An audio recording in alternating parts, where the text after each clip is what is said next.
پەیامنێری دەنگی ئەمریکا لە ناو ناوچە ئازادکراوەکانی ڕەقا هەواڵی پێشەچوونەکانمان دەداتێ. بە دوواداچوونی دەنگی ئەمریکا لەسەر ونبوونی پارەی بازاڕی دراوی سلێمانی بەکراوەی دەمێنێتەوە. ڕەمەزان لەناو خێزانە کوردەکان لە ئەمریکا.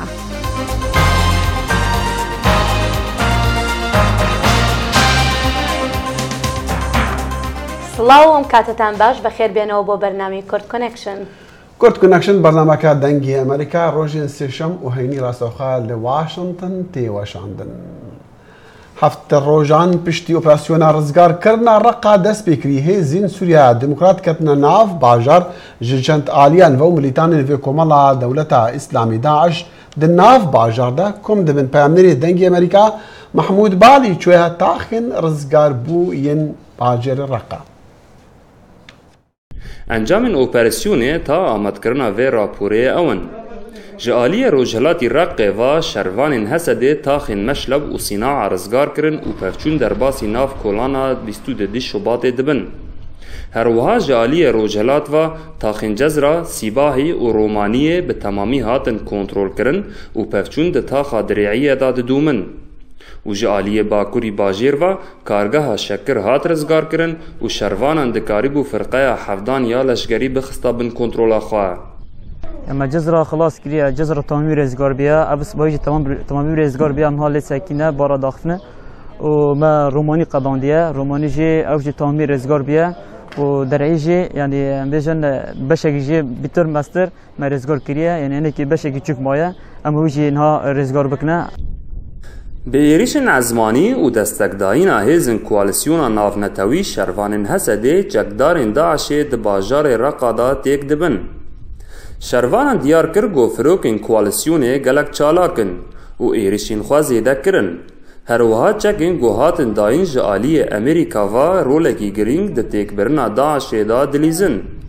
Şervanên Hesedê tekez dikin got li gorî hejmara wan û alîkariya koalisyonê dê di zûttirîn dem da bajarê Reqayê rizgar bikin. هدی ام باجر رزگار کرد مدرس بکره حال شالی باجر خوش دیچن رزگار دیچن خزی دیچن و امریکا مصباسی امریکا دکن مصباسی تحالف دکن به یا پکی قوا سوریه دموکراتیه علی کار دبن و هزیمه و تشت امریکی دنمه بس اجوا ام رقا رزگار بکن و قال بند دست داعش درخنه. دهیا ما هفت روزان دا هیزن سوریه دموکراتیک ج 26 تاخن باجار رقای 5 تاخ رزگار کرن. لی هر کو شروانین هسده بر بناوان دا باجیر و دچن پفچون گرانتر دبن. امن حال تاخا جزرنا لپاشما باجار رقا گیشکی دخونه ام نکان سیوقستان ام نکان بر باجار رقا هندره باجیر ده هرن جبر گو هنکی مترسی هیا جبر سیوقستان و جبر عربین تقمنی هروها ماین گول ناف کلانان هاتنی چاندن افتا خاطی رزگار کرن و شروانین هسته هین هنکی د پیش مدانه لی وکی مگوتی جبر مترسی ام نکانن جوی درکه ادی درواسی ناف کلانین باجیر ببن. محمود بالی دەنگی ئەمریکا باژارێ ڕەقا. لە کاتێکدا هێزەکانی سووریای دیموکرات لە ڕەقا پێشەچوون دەکەن هاوڵاتیانی ئەفرین خۆشحاڵی دەردەبڕن و گەشتبینن. وڵاتیان ئەفرینێ ژە پێنگاوا ڕزگارکردنا ڕەقایە گەشتبینن. بە پێشواچوونە هێزن سووریا دەموکراتیک هەسەدێ دە پێنگاوا ڕزگارکردنا باژارێ ڕەقەیەدا وڵاتیان ئەفرینێ ئەرێنی دەنرخینن و ژە پشتەوانیە کۆلیسیۆنە ناونەتەوی سپاسدارن. هن ولاتی کمیرای دنگ امریکا را آخفین و پشتگیری خوش بو حسد آن زمان که او به هیوینه سرکفتنا حسد ترور جناف ببه و ریل بر سوریه که دموکرات و نه نواندی وکه كاتن قصد نوف تحالف الدولي ده ونوف تحالف الجيش كده يعني في دي خبرها يجي انه دجي ارهابي تروري شردكه وهاف تروري عالمي دربي شرعي رقوي ما اولادي خبري كرنا جبرگ آزاد بکن رزگار بکن باجار رقی ام توی هدیه جوان رو دشینن جبر زاروکی وان جند وان رو معنی اوجی کیف خوشی ببینن دوردا و ام سرساقی یا پکی و یا پچی خورد خوازن خدا اولی و نوبه خدا دستی خسر وان رو بگیره گرگز داعش لکدر دبی بلا ببه شر قصده و شر مروباهیه و شر گلی کرد داعش رایا جبرگو ضدی دجی مرباهیه دجی شارستانیه معرکه راقده و قصده بخوازم بسر کفه جبو بین ملتی فقرا بسر کفه و امگل که کف خوشنه قصده بسر کفه و هر جی که ترور های ام بخوازن بسر کفه معركة رقي هوتيج ملاتي وداريرو أو ملاتي زلمي داعش ديا ووحشية داعش ديا كرد كدوتشين بإنساناتك هاتنه وزن مشتر ملات روكرن شبيبي چاره دموکراسی و چاره فدرالیزم اف چاره گلی سوریه و اف جی پیشنگتیا هزین قصده و دسری ده یا پاگی و یا پاجی ده خواه اثبات کریه و گلی جهان بگیشتی و دسری ده هزین کوالیسیونه پشگیریا وی خیزه دکن و پشگیریا مچقاندنا موتکن تروریزم دکن چاوین ولاتین افرین بنگاوا رزگار کرنا باجار رقیه و وی پنگاوی وکی گاوا که گرینگ جبو خلاصیا سویلان و پاراستنا هریمین کردی دادن ناسین ولاتی جی سرکفتنا یه پگی و حسده پشتا راستن که امیدوانه رزگار کرنا رقیه ببنافگین جبو چسباندنا فدرالیا باکوری سوریه نوروز رشو دنگ امریکا افرین وشر دجي داعش لهرجي قلمة للرقة بايتخت الديفاكتوي في كمال راديكال والموصلة نعفندي وي بازرقاني دي شار زاين سياسة دي بيجن بدرخستنا داعش جوان دفران ويشرن لروشلاتا نافين وناكوكي بداوينهن هەروادێ و داعش ناوچەی زیاتر لە دەستدەدا لە عێراق و لە سووریاشدا وەک سەرکردە لەشکریەکان باسی دەکەن شەڕەکان لە هەردوو وڵاتدا چوونەتە قۆناغی لە ناوبردنی داعش لە ڕووی سەربازیەوە لە ڕەقا هێزەکانی سووریای دیموکرات پێشڕەویەکی بەرچاویان کردووە بە ئاڕاستەی پایتەختی دیفاکتۆی دەوڵەتی خلافەتدا شەر و پەفشینن پر دژوار دەکاوە منە ji cihê ku me dest pê kirî heta taxa mişlib 3 kilometr pêşta çûyîn heye li belê bi rengekî pevçûnên pir dijwar rû didine hewayî da jî desteka lêdanê tê çêkirine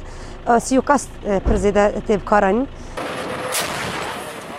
حکوومەتی سووریاش دەڵێت لە ناو وڵاتەکەدا هێرشەکانیان دژی داعش چڕ کردوێتەوە و وەک دەڵێ زۆر ناوچەی لێسەندراوەتەوە لە ناو عێراقیشدا هێزە ئاسایشیەکان جەخت دەکەنەوە لەوەی ئازادکردنی شاری مووسڵ هێندەی نەماوە و زۆر شوێنی تری استراتیژی لە داعش پاکراونەتەوە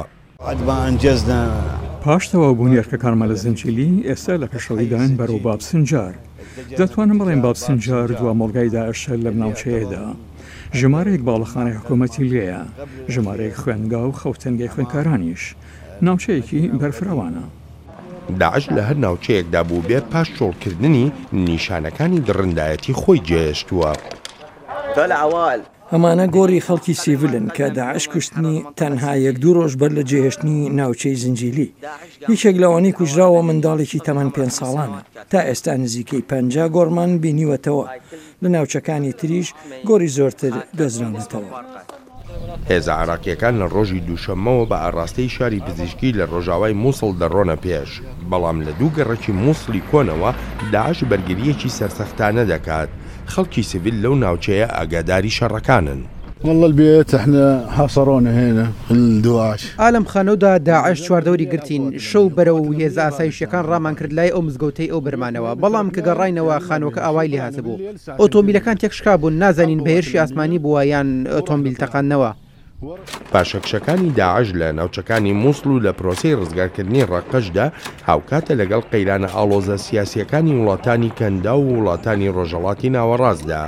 هەروەهاش ناکۆچیەکانی نێوان ئەمریکا و ڕووسیا لەسەر ڕزگارکردنی ڕەقە پێم وانییە ڕێکەوتنێک لەسەر ڕەقا لە نێوان ئەمریکا و رووسیادا هەبێت ڕەقا لەلایەکەوە کێشەیە لە پەیوەندەکانی ئەمریکا و رووسیادا و لەلایەکی تریشەوە لە پەیوەندەکانی واشنگتن و ئەنکارادا هەر بۆیە پێدەچێت بەڕێوەبرایەتەکەی ترامپ سنوورەکان لەم ناوچەیەدا بگۆڕێت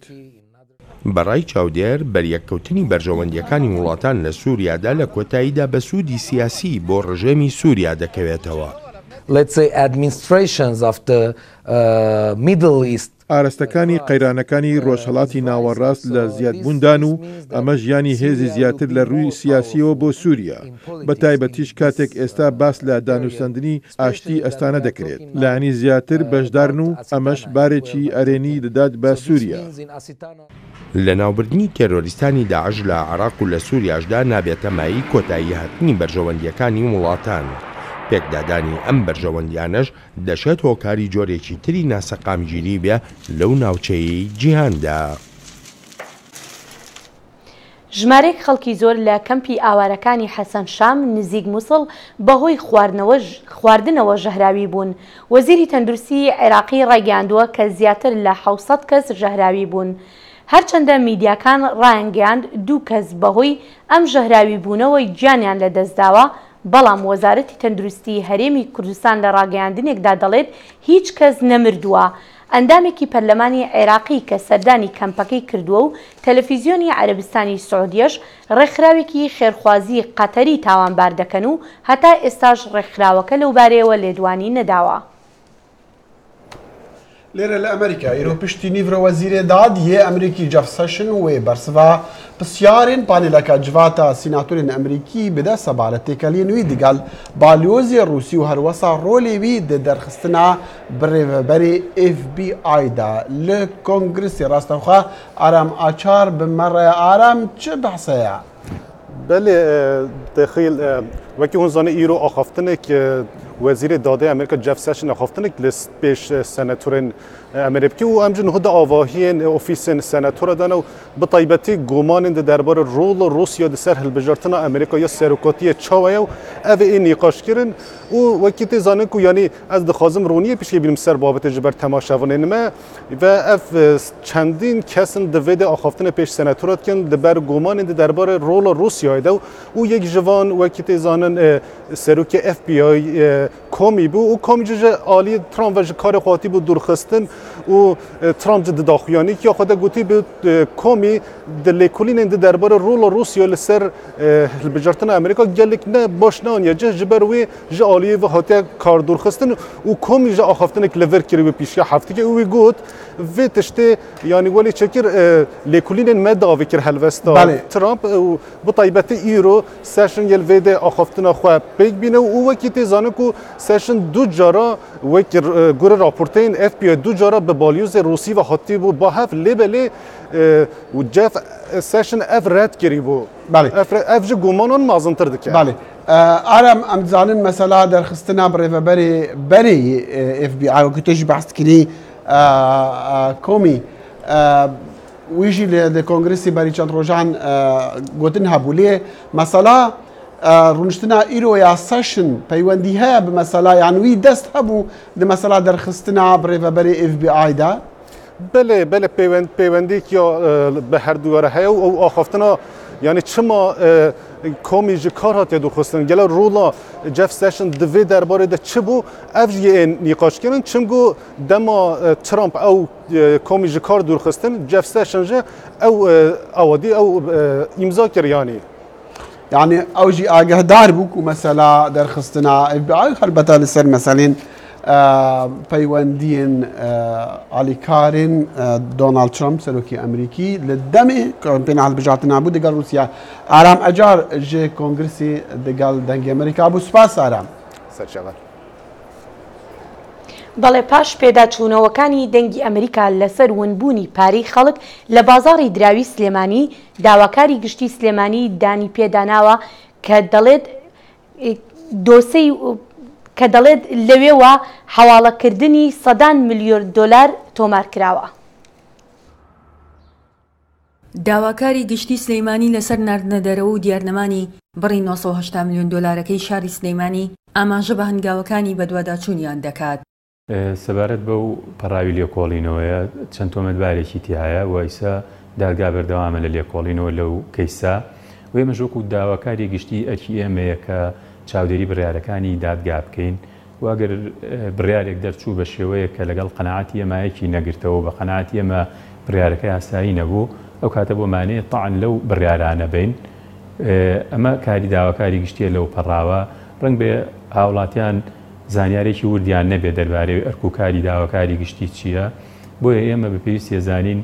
هاوڵاتیان ڕۆشنبیریەکی ڕاست و دروستی یاسایان هەبێت لەو بارەوە کە کاری داواکاری گشتی لەم قۆناغا چاودێریکردنی پەڕاوە لێکۆڵینەوەکەیە. بە پێم ئاگاداری نامەیە بێت ترێدەر سنتەر خۆیان نووسیانە بەهۆی نەبوونی مۆڵەتی بۆرسەوە شوێنەکەیان دادەخەن. نوێنەری یاسایی بانکی ناوەندی هەرێمی کوردستانیش لە لێدوانێکی پێشووتریدا بۆ دەنگی ئەمریکا ڕایگەیان کە ترێدەر سنتەر مۆڵەتی حواڵەشیان نەبووە. پرسیارەکە لێرەدا ئەوەیە ئەو پارەی کە دەکاتەن بڕی 980 میلیۆن دلار لە خەڵکی بەناوی بۆرسە و حواڵەوە وەرگیراوە بۆ کوێچووە. بەپێی چەند سەرچاوەیەکی نافەرمی بۆ دەنگی ئەمریکا بەشێک لەو پارانی وەرگیراوە و بەناوی حواڵە و بۆرسەوە نێراوەتە دەرەوەی شاری سلەیمانی نێراوە بۆ سنووری پارێزگای مووسڵ و دەوروبەری. ئاسایش ئەمە ڕەت ناکاتەوە و دانیشی پێدا نانێت. لە نەبوونی سیستەمی بانکی ئەیتر پارە بە هەموو لایەکە هەڕوا تا بۆ بابەتی تیرۆریش بۆ هەموو لایەک کە سیستەمێکی بانکیت نەبوو ڕەبتت بە بانکی ئەوروپا و ئەمانەوە نەبوو ئەم لە ڕێی حواڵەوەمانە پارە بە هەموو لایەکە هەڕوا. ئێوە وەکو ئاسایش ئەمە بە مەترسی نابینن؟ چۆن مەترسینە مەترسی زۆری هەیە. بە تێڕوانین لە نمونونەکانی ناردنی حواڵە بۆ پێی بە تەنها ناوی کەسەکە و وڵاتەکە یاخود ژمارە دیاری کراوە و مەبەستی ناردنەکە و چەند زانیاریەکی دیکەی کەسەکە دیاری نەکراوە و بوونی نییە ئەمە سەرڕای ئەوەی ناونیشانی کەسەکەی تێدانە. ئەمەش ئەو مەترسیانە زیاد دەکات کە ئەم پارەیە کاریگەری خراپی هەبێت لەسەر باری ئەمنی و وەک یەکێک لە ئەگەرەکان بۆ بابەتەکانی تیرۆر بەکارهات بێت. خۆی حواڵە ناڵم لە کۆمپانیەکانەوە ناکرێت لە ڕێی بانقە ئەهلیەکانەوە چونکە ئەوان موافقەتی بانقی مرکزی عێراقییان وەرگرتووە ئەبێ لێەوە بکرێ. خەڵک کە ئەچێ لەینەوە بە ناقانونی ئەیکە ئەچێ لە نووسنگەکان و لە کۆمپانیەکانی ئاڵوگۆڕی درراوە ئەیکەن ئەبێ حواڵش کە ئەکرێ ئەبێ ناوی تەواوی ئەو کەسێکی نێرەری تیاابێ ئەو کەسی کە ئەینێرێ لەگەڵ ئەو کەسەشی کە لێ وەرێگرێ. بەپێی یاسا ڕێگە پێ دەراو نییە تەبەن حواڵەکان لەژێر چاودێری بانقی مرکزی عێراقیە هیچ حواڵەکان ینی شتێکی ئەگەر ئەوە بێت و حەقی ئەو کەسە نافەوتێت و چێتە شوێنی خۆی و هەموو تەفاسیلەکانیش وەرەگیرێ بەڵام ئەمە فێڵە کە ئەکرێت بە ناوی حواڵی ئەسڵی نییە. لە پەراوی لێکۆڵینەوەکان بێگومانەوە خاڵێکە بابزین چ بەڵگەیەک دەرەکەوێ و چ بەڵگەی بۆ ئێمە دەرکەوێت هیچ ڕێگریەکی یاسایی نیە لەوەی بە دوواداچوونی وردی بۆ بکەین بەڵام دیارە ئەم پەراوە خۆی پێشتر لە ئاسایش شابووە ئاسایش دیارە لایەنێکی چالاکە بۆ بە دوواداچوونی کێشەکانی تیرۆر. بەپێی یەکێک لە بەڵگەنامەکان ئەم شەش کەسە بە ناوی کەسێک لە بەریتانیاوە گرێبەستێک و بریکارنامەیەکی کارکردنیان لە عێراق بۆ خۆیان واژۆ کردووە بەڵام تا ئێستا ڕاست و دروستی ئەو بەڵگەیە نەخراوەتە ڕوو. هەتا ئێستا لە کوردستانە دوو کۆمپانیا ئەو کاری بۆرسەیان کردووە ترێدەن سنتەر لەگەڵ سلەیمانی مۆنی. ئێمە شکاتمان هەیە لەسەر هەردووکان سکاڵامان هەیە وەکو بانقی ناوەندی هەرێم چونکە بەبێ ڕێنمایەکانی ئێمە ئەو ئیشیان کردووە ئێمە هیچ ئاگادارێکی ئەو ئیشانەیان نەبووین. پێشتریش دەسەڵاتی دادوەری لە عێراقدا لە راپۆرتێکدا لە زاری ئەو ئەندامانی داعش کە دەستگیر کرابوون لەلایەن هێزە ئەمنی عێراقیەکانەوە ئاماژەی بە سەرچاوەکانی داهاتی داعش کردبوو کە یەکێک لەو سەرچاوانە حواڵەکردنی پارە بووە بەڵام ئەوەی وەک پرسیار لە دوابەشی ئەم بە دوواداچوونەدا دەمێنێتەوە ئەوەیە پۆلیس دەتوانێت ئەوە یەکلایی بکاتەوە ئایا چوونی بەشێک لەو پارەیە بۆ ناو مووسڵ و دەوروبەری مووسڵ لەم 3 ساڵی ڕابردوودا زانیاری دروستە و لێکۆڵینەوەیان کردووە ئایا چەندە مەترسیدارە بەشێک لەم 980 میلیۆن دلار دیارنەماوەی شاری سلەیمانی بۆ بابەتی تیرۆر و هاوکاریکردنی داعش بەکار هاتبێت و وەک سەرچاوەی دارایی داعش سوودی لێوەرگرت بێت و بووبێتە یەکێک لەو سەرچاوە داراییانەی کە بەیاننامەی ئەنجومەنی دادوەری لە عێراق ئاماژەی پێدەکات. ژیار محەممەد دەنگی ئەمریکا سلێمانی. ئەمڕۆ یەکەمین دانیشتنی دادگایی باری کەسێتی سلێمانی لەسەر هەڵوەشانەوەی بەڵگەنامەی سەلماندنی باوانی هاوناز محەممەد یان مریەم بەڕێوەچوو ئەو کچەی کە دەڵێت خەڵکی هەڵەبجێ و بەپێی پشکنینی DNA دایکی دیاری کرا. ئێستاش دکتۆر فەرهاد بەرزنجی پسپۆڕی DNA و ئەو کەسەی کە پشکنینەکەی بۆ هاوناز ئەنجامدا بوو لەگەڵ کورد کۆنێکشنە. دکتۆر سپاس بۆ ئامادەبوونە دەم کاتت باش. سپاس دکتۆر وا دیارە گوێم لە دەنگت نییە بەڵام بەر لەوەی دەست بە و توێژەکە بکەین حەزەکەم با گوێمان لە هاوناز بێ با بزانین هاوناز خۆی لەسەر ئەمە چیاڵێت. ڕاستی زۆر قۆرسە ئەماناتە بۆمان ئێستا کە دیسان هەستەکەم بۆم بووم دیسان هەست بە بۆمبوو بیکەسبوون هەکەم بەڵام شانازیە بوومان کە خەڵکە هەڵابجام کوردام و هەموو خەڵکە کوردستان هەر 4 پارچە ببنە ماڵەی خۆم دەزانم. بەڵێەوەی گوێمان لە هاوناز بوو کە دەڵێت وەکو وایە جارێکی تر ون بوو بێتەوە. جا دکتۆر فەرهاد دەمەوێت سەرەتا لەو پرسیارەوە دەست پێ بکەم ئایا بەڕاستی ئەم پشکنینە هەڵەیەکی تێدا بوو؟ پێش هەموو شتێک ئەمەوێ یەک شتێک ئاماژە بە یەک شتێک بکەم ئێمە ئەم پشکنیانەمان کە کرد بە تایبەتی لە کەیسی ونبوانی هەڵەبجە هەمووی خۆبەخشانە کراوە لەسەر ئەرک و ماندووبوون و خەرجکردنی خۆمان کراوە وەکو سنتەرەکەمان یعنی هیچ زانجێکی تیانە زەرەری تایە ئەگەر مادیە بیری لێ بکەیتەوە ڕاستە حکوومەت پاڵپشت معنەوی بووە بەڵام پرسیارەکە لێرە لەوەیە دکتۆر فەرهاد ئایا دەشێ هەڵەی تێدا بوو بێ ئەو پشکنینێ هاوناز لێرە ئێمە سەرباسی ئەوینا ئەوە مهم بوو بەنسبەتنەوە ئێمە سنتەرەکەمان لەسەر پێوەر و ستاندەردی جیهانی ئیشەکات بە معنای ئەوەی کەوا ئێمە یەک جۆر کیتی DNA بۆ ناسینەوەی کەسەکان کە لە ئەمریکایش و لە سویدیش و لە کوردستانیش و لە تارانیش هەمان شێوەی کیت بەکار ئەهێنرێ ئەمە خاڵێکیان خاڵی دوو هەمیان بەر لەوەی کەوا هاوناس خۆی بێتە ئێرە لە ئێران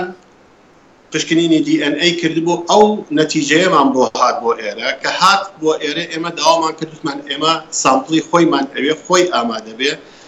هاتەوە لێرە بۆمان دووبارە کردەوە هەمان نەتیجە دەرچوو باشە پاش ئەو پشکنینە پاش ئەوەی کە دایکی ڕەتی کردەوە کە بڵێ ئەمە کچی ئەو نییە ئایا لە شوێنێکی کە پشکنینیان کردووە؟ آخر من ئەمێ بێمە سەر ئەو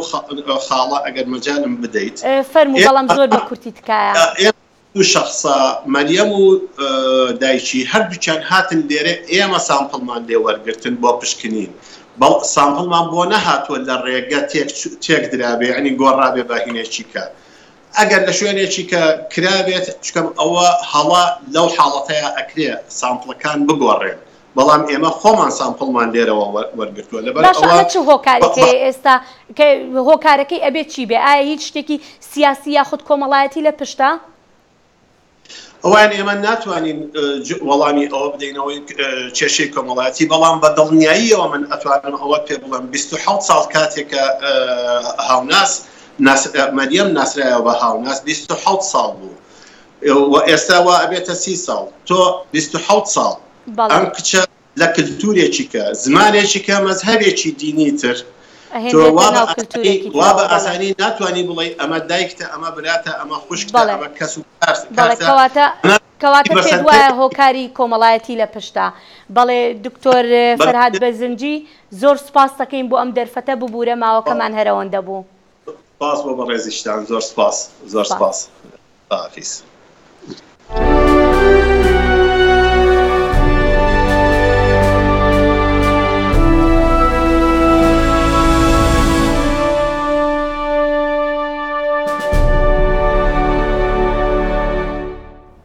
و کاربەدەستێن ئاژانسا پەنابەرانیا ئەمریکی دەبێژن وان ژمارەکە پەنابەرین عێراقی گرت نەکو ji ber tawanên wan kirîn fermana derxistinەwan ji Amerîka hatiye dan. Karbidestên ajansa Emerîkî dibêjin hikûmeta Iraqê qayîl bûye wana wergirin jimareka wan penaberan Kurdin li bajarên Naşfil yê Wilayeta Tênîsîna ku hatine girtin. Legelman êsta rastewxo li navşarî Neşfila Newzat Ewramî çalekwanekî navdarî ڕەوەندی کوردی کاک نەوزات ڕاستی ئەم هەواڵە چییە چەند کورد گیراون؟ بەڵێ ئەو هەواڵە ڕاستە کوردەکان ماوەی هەفتەیە گەبێت تا ئێستا پتر لە 15 کەس گیراون و ژمارەیەکیش بەپێی ئەو ئەتۆرنێ بەپێی ئەو مەحامیەی کە لەگەڵ ئایس قسەی کردووە ئیمیگریشن کاستم ئینفۆرسمنت ئەو ژمارەیە ئەگاتە 50 کەس 50 کەسێک تقریبا 50 کەسێک داواکارە کە بگیرێن 50 کورد هەمووی کورد نین بەڵکو عەرەبیشی تایە دەبێ هەندێک ڕاستی بزانین ئەمە بەس تەنها کورد ناگرێتەوە کوردی تایە عەرەبی تایە مسلمانیشی تایە مەسیحیشی تایە و تەنها شاری ناژڤیلیشی نەگرتوێتەوە بەڵکو شارەکانی تی ئەتڵەنتاشی گرتوێتەوە بەڵکو دیترۆیتیشی گرتوێتەوە کاک نەوزات لە خەبەرەکەدا ئەوە هاتووە کە ئەمە تاوانیان کردووە تاوانەکانیان چییە؟ ئەمان هەندێکیان لە کات سەردەمی جوڤنایاڵەکە لە قوتابخانەکاندا بوون ئەبینی شەڕێکیان کردووە شەڕەکانیش بە دواچوونی بۆ کراوە ئەوەش هەندێک شتیش لێرە بە تاوان حساب دەکرێت ئەو کاتە گرین کاتیان هەبووە یان ستیزن نەبوون و بەپێی دەستوری ئەو وڵاتەش هەر کەسێک گرین کاتی هەبێت تاوانێکی کرد بە کرێم ناڵبێت یعنی بە تاوان بێت ئەوە دوای بەسەربردنی سزای یاسایی لە وڵاتەدا ئەبێت دیپۆرت بکرێ بنێرێتەوە بۆ وڵاتی خۆی ئەگەر گیانی سەلامت بێت لەو وڵاتی کە لێ هاتووە. کاکنەوزات ئێستا ئەم بابەتەکە دێتە گەرم دەبیان ئەو خەڵکە دەژیرێت تا چەندی پەیوەندی هەیە بە بڕیارەکانی سەرۆک دۆناڵد ترامپ بۆ مەوزوعی پەنابەرانەوەوانە. احتیمالێکی زۆری هەیە چکە سەرۆک دۆناڵدم کاتێک کە لە کاتی انتخابات هەڵبژاردنەکاندا هەندێک بەڵێنی داوە بە خەڵکی کە ئەمریکا پاک بکاتەوە لەوانەی کە کریمناڵن و ئێستا بینی ئەو ئەمری خۆی جێبەجێ دەکەن تێگەشتیەوە ئەوە لە سەردەمی وەکوەوەشە ئایا لەگەڵ حکوومەتی عێراقی دیڵێک هەبوو بێ ئەو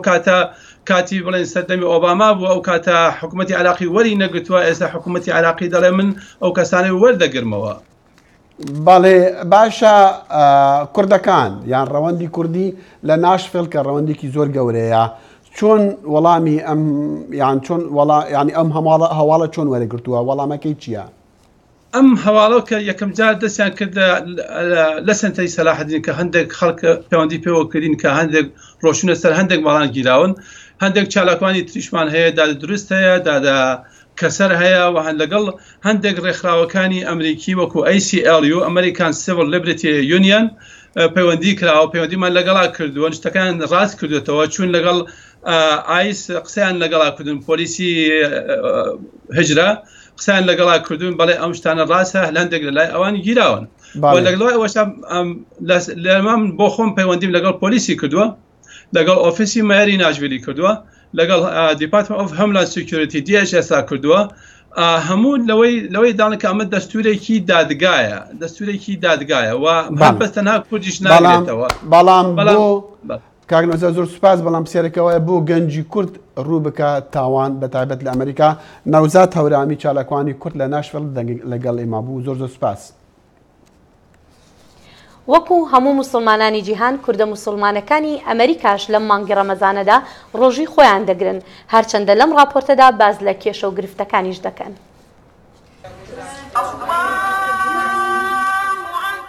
لە ئەمریکا ڕەمەزان بۆ ئەو کەسانەی بە ڕۆژوون جگە لە خواپەرستی و بەجێگەیاندنی ئەرکێکی ئاینی ئیسلام لە تاراوگا کۆبوونەوەیەکی خێزانیشە لە وڵاتێکدا کەم بۆنە دروست دەبێت کە سفرەیەکی ئاوها قەرەباڵق بێت دانیشتنێک بەیادی سفرە و خوانی نیشتیمانەوە. لەوانەیە ڕۆژوگرتن لە کوردستان تۆزێ بەلای منەوە لەوانەیە ئاسانتر بێت چونکە من 3 ساڵمەوە پێشتر بەسەردان گەڕاینەوە کاتی ڕەمەزان بوو خۆشیێکی زۆرتری هەیە تۆ لەگەڵ کەس و کارای بەڕاستی خواردنەکانی ئەوێ تامی زۆرترە و زائیدن لەوانەیە لە کاتی هەموو بانگەکانە تۆ گوێت لە بانگێکی ڕاستە و خۆ بێ لە مزگەوتەکانەوە زۆری فەرقمە لێرە دانیشینەرێکی بە مۆبایلەکەەوە و من دقەیەک زووتر و یەکێشکە مۆبایلەکەی دقەیەک درەنگتر بانگەیە. لێرەش لە ئەمریکا خەڵک بە دوای ئەو خواردنانەدا دەگەڕێت کە پێویستی پێێتی تاوەکو سفرە و خوانی بەربانکی پێبڕازێنێتەوە. ئێمە لە کوردستان بینیان لە ئەمریکا هیچ کێشەیەکمان بۆ خواردن هیچ بۆ دروست نەبووە لەبەر ئەوەی هەموو شتەکانی خۆمان ڕۆژانە دابین ئەەکەین لەبەر ئەوەی بازاری تورکی لێ بازاری ئەفغانی لێ ئێرانی لێیە